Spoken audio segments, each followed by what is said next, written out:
Chunki er xotin bir-biriga shirin so'z aytmay qo'ydi. Shirin so'z bilan to'g'ri gapning farqi bor domla. Ko'pchilik to'g'ri gapni shirin so'z deb bilar ekan. Ya'ni to'g'ri oddiy gapni shirin so'z deb bilar ekan. Hurmatli tomoshabinlar, bizni kuzatib turgan vatandoshlar, bu ikkisi umuman boshqa narsa.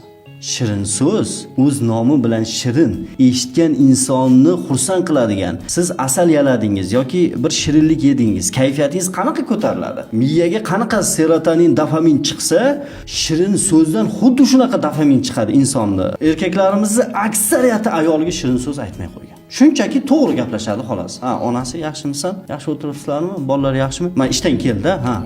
Uyda nima kamchilik? Bu to'g'ri gaplashish. Bu yerda hech qanaqa shirin so'z yo'q. Bu odatiy to'g'ri gaplashish. Yoki uyda o'tiribdi ayoli yoki televizor ko'rib o'tiribdi. Farq yo'q, nima ish qilsa. Yoki taom pishirib keldi ayoli. Taom deb bo'lgandan keyin ha, rahmat, baraka top. Bu to'g'ri so'z, to'g'ri gap. Lekin bu shirin so'z emas. Shirin so'z qanaqa bo'ladi? Masalan, ishdan boryapti, onajonisi, yaxshimisan?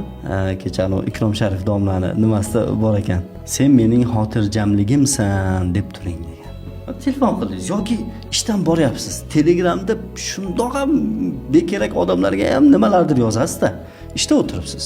Onasi tinchmisizlar deb yozishdi o'rniga, onajonisi, yaxshimisan? Negadir seni sog'inyapman. Ishda o'tiribman. G'alati eshitiladi. Birinchi boshiga ayol ham hayron qoladi. Dadasi kasal-pasal emasmisiz deb javob yozadi. Nima ayb qo'ydingiz? Ha.